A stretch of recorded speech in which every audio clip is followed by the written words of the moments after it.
Love and blessings to you, Sandra and Paul, here with another weekly reflection on just our spiritual journeys of last week. And our major lesson was about pride.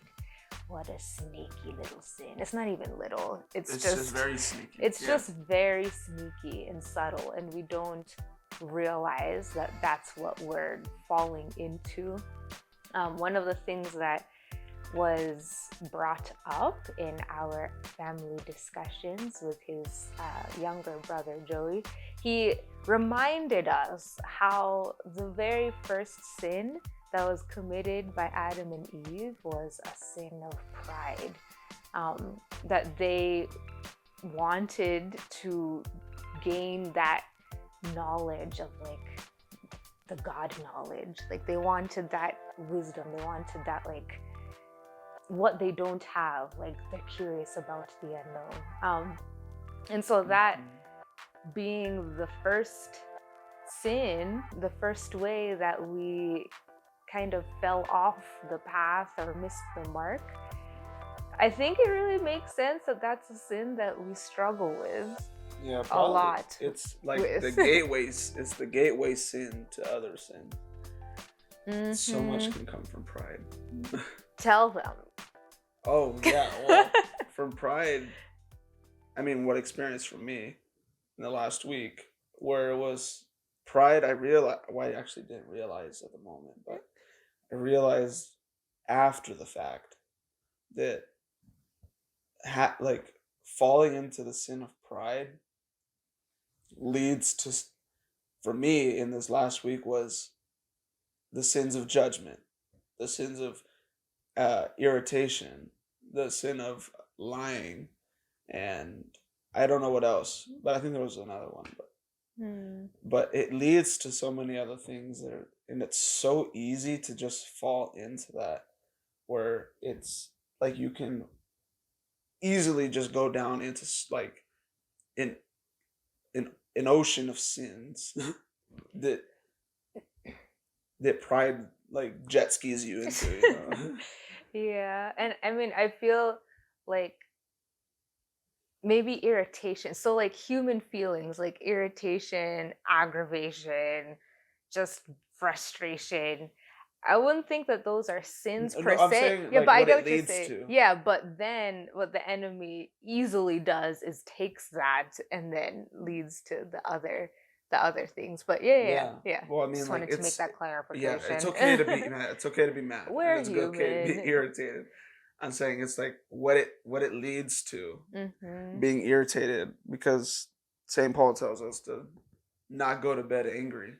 You know, he says, if you're mad, be mad, but don't let it lead you to sin. So that's what happened to me. I mean, I let it lead me to sin, and it's so sneaky and so tricky because I didn't realize it. It's something that you don't, if you're not consciously aware of what, like, the subtle, because pride can be either a smaller, these are in quotations, a smaller little sense of pride or a big giant sense of pride, you know? And then there's all that spectrum in between. And it's usually on the lower side where it's super subtle, whereas if you get to the very end, it's like you're intending to be prideful. And like you want to be like pride all the way, you know what I mean? But it's the on the lower end where you don't realize it, and then that gradually progresses and progresses and progresses if you don't, stop it or confess it or desire the change for it. And I'm so grateful that I have Sandra, because it was through her that she was like, I was explaining her what I was like, how I was feeling and how mad I was doing, how mad I was feeling, and she was telling me like, that's kind of like almost like a sin of pride, and I was like, whoa, and I didn't actually even realize it, but yeah, wanting to be in a position, for me, I was this gonna last say week. my side of pride is different, so you'll say Mine yours. was wanting to be seen in a certain way, and wanting to be seen as though I know more than I do. And those two are like they're crazy, man. That's all it is. That's all I can say. It's just, yeah, wanting to be seen in a certain way, and then wanting to be acknowledged as someone who knows more than I do. And it's dangerous because then when I wasn't seen that way, or I wasn't asked a certain like when I wasn't asked something, even if I didn't know it, if I wasn't asked, then I was offended. And I was like, why don't you ask me? Like, in my brain, I don't know what I'm saying, but like, ask me to like to satisfy my pride. Ask me instead. And that's really the way that it is. And it's, I didn't, like, again, I keep saying it, you don't realize it in the moment. Hopefully you do. But for me, I really did not know that was pride. I was just like, just ask me. Like, why, what's the big deal? Like, ask me. You, like, or talk to me about it so that I can give you advice or something. Even though I would have nothing to say or have no answer. And I didn't realize that it was pride. But again, I'm very grateful for Sandra, because that's something that the Lord used Sandra to help talk to me so that I could realize where I was wrong. And yeah, so, and then that led to being irritated, because I was irritated that they weren't asking me. And then from that being irritated, then I started lying, saying that I knew what I was saying. So that I made myself answer the question even though they never asked me. So, or never came and talked to me. I would like give some sort of, this is for the kids at work. Yeah. But and then so there was those three, and then and then the judgment was a separate part of it, not in the same group of people, but it was like judging way too quickly. And like, when you fall into pride, it's so much easier to judge someone else rather than like judging the log in your own eye, you know? Yes. So, but go ahead and tell them your pride. I mean, I wanted another like symptom of pride was lack of patience too. Oh yeah. Really impatient. Really impatient. Where it's like the smallest things would get you so, like, you just didn't have the patience for anything. Like this, like, if one thing was misaligned and you couldn't move it if you couldn't move it, or you couldn't get to a thing in a certain time that you expected then I would get super irritated with that, or lose patience. And I got mad at not mad, but like I lost my patience with Sandra way too easily in the last week. And I realized that does come from pride. Yeah. I definitely had that as well this week, in terms of impatience, just in the nature of the work that I'm doing. We're needing to move pretty quickly in a direction. Oh, I don't even know if I've ever said what I do, but I'm I'm a sustainability programs manager at our local government. And so right now we're at a point where we're trying to help the leadership see and take hold of the opportunities that are about to come and unravel, coming from the federal government, just in terms of being able to help them capitalize on things that are going to help a lot of people be able to do like climate action stuff. And so just in general, like, my work is very pushing a boulder uphill, because it's trying to convince a lot of people who are used to doing certain things a certain way, that we need to move quickly in order to secure a livable future, not just for themselves, but the people that they're serving. So this whole time that I've been in this position, I've just been like, let's go. Like, why are we taking so long? And just the bureaucracy of government has been really irritating. uh, but what I suffered from was like seeing this very tiny window of opportunity of having to get our leadership like on board for something, and seeing that within our division, so myself and a colleague, that we have the knowledge and the expertise to like move things and make things happen. And so I got really annoyed, really frustrated that we weren't given the center stage yet with the knowledge that we have to unlock this door that can lead to new things. And so for me, it definitely led to judgment. It definitely had conversations, venting conversation, those venting conversations that you have where you're like, she said this and she did this, and oh my god, oh my goodness, he did. Well, a lot of people say that. Sorry, I don't say that. Was the first time I ever said that.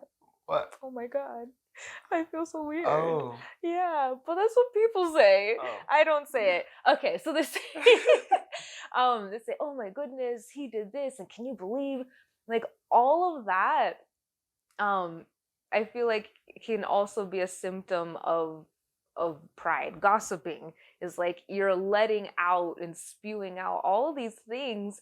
You have no idea what's going on in that other person's life. You're just looking from what you see. We have no idea what each of us are actually going through. Really nitpicking at what the smallest either insecurity or smallest little thorn that someone has, and really not noticing like ourselves. Exactly. It's so easy to point the finger, and so which comes from pride. Oh yeah. It's so much easier to complain about someone else than to do like a self deep reflection. So this past week, I definitely felt and realized that I had like created this environment for that stage of like of gossiping, of complaining, of judging, of doing all of that. And like as the boss and as lower level boss, as I'm on the bottom tier of this whole government tree, but as a manager, like that whatever I do impacts the work and impacts everyone else. You're being the influencer, the example, or the role model. Yeah. So I definitely had a bout of that, which was which like weighed heavily on me. Like it's so crazy that when that happens, you get impacted. Like you feel that frustration, you feel that irritation. You're just like, you're just like on edge. And for me, you spread it to everybody, even if the person that it's being spread to doesn't realize it. You like, it's contagious. Yeah. Regardless of who you are or what you. Yeah, like normally when I'm at work, like I'm generally a smiley person, but I was going into work just like looking at people down the hall, like, and I even like, or like even one of my bosses, like I came out of my office and she looked at me and I looked at her and I was like just trying to communicate, I'm having issues, don't talk to me, like, yeah. And so that was just so not my nature. And your nature is not it's not like she forces herself to be happy, but it comes from what we talked about in I don't know how many episodes before, where it's being what the Lord leads to joy, which is joy is like an everlasting thing. The underneath the lower, I'm trying to figure out what I'm trying to say. Well, I just remember But the there's word. joy in the midst of everything that you're going through. Yes. And I could not find it. It was nowhere to be felt. I mean, it's there, but it was just being clouded by all this other stuff. So when I was in that mode and in that box of like irritation, being prideful of the skills, the knowledge, the expertise that me and my colleague had, wondering why it wasn't being like appreciated, I ended up like letting it out and talking about it with my boss, and she had to tell me, be patient, like be patient.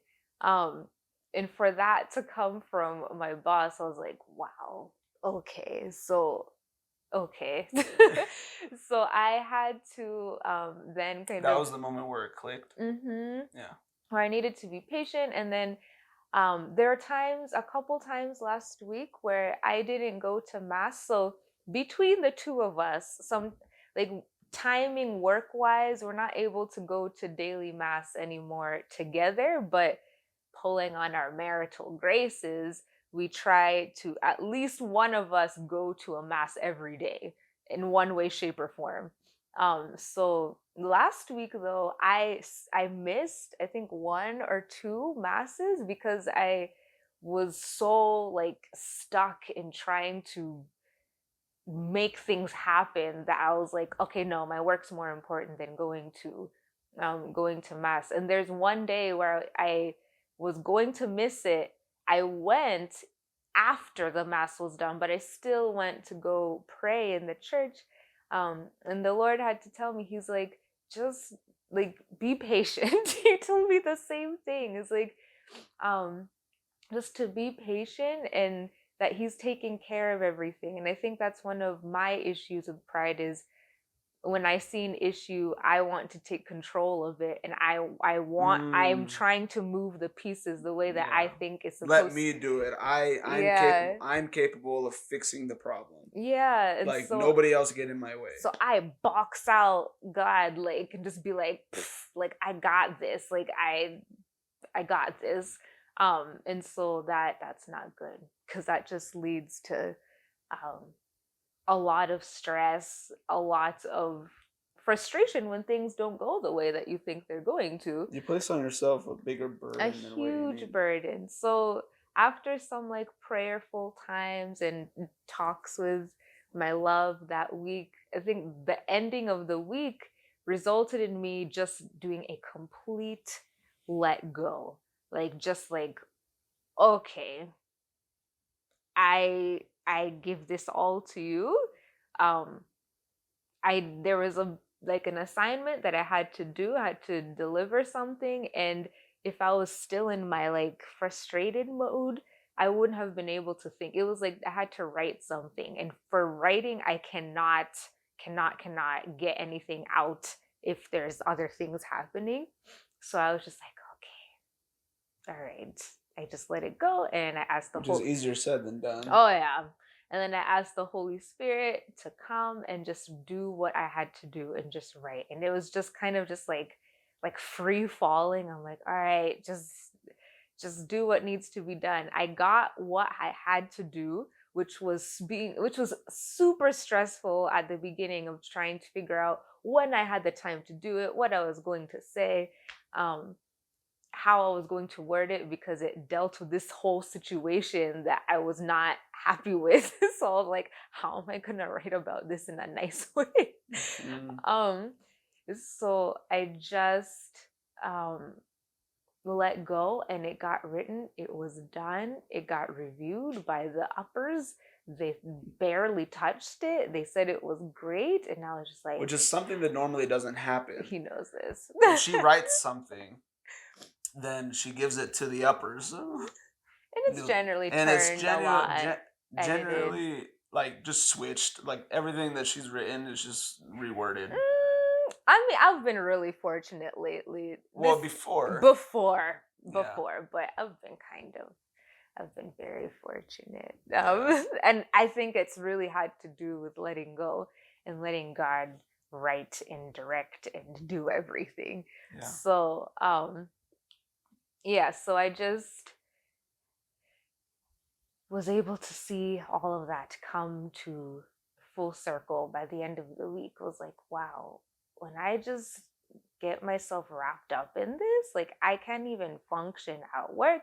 Me and my love, we're just irritated with each other. Like it just it affects everything. So those are our two stories from this week. And I'm sure it's not going to be the first or the last time that we'll encounter it, but hopefully, now that we've come to acknowledge it, if it's something that you've ever gone through or going through, or going to go through, you're able to acknowledge it too. And in that moment, just in full recognition of it, take it to prayer, and ask God to like take a hold of the feelings, and let out the feelings, to not let out to God, but like express them to him. Because when you just let it sit and linger and you're just like fuming in yourself, like that's when the enemy, like bacteria that just grows. That's when the enemy will come and grab it. But if you cover it and wrap it up in a prayer, sure, you can let out your frustration. Like Jesus is our best friend. Like he totally understands when we're frustrated. Like that was when he came down here, and became human. He experienced all the things about being human. So he totally understands and knows and won't get offended or hurt if we share with him like a friend, our issues. If we vent with him, vent to him, vent to Jesus. That's like should be the tagline. Vent to Jesus. Got pride, T-shirt. Vent to Jesus. Yeah, so it doesn't create this snowball effect of all these other symptoms and issues that come along with it. So I think that's the takeaway that I'd like to give is like, got pride, vent to Jesus. And ask him for the graces and the mercies and for forgiveness for that, harboring that, but just to help you move things in the right, in a direction that will allow you to respond to situations lovingly. Yeah.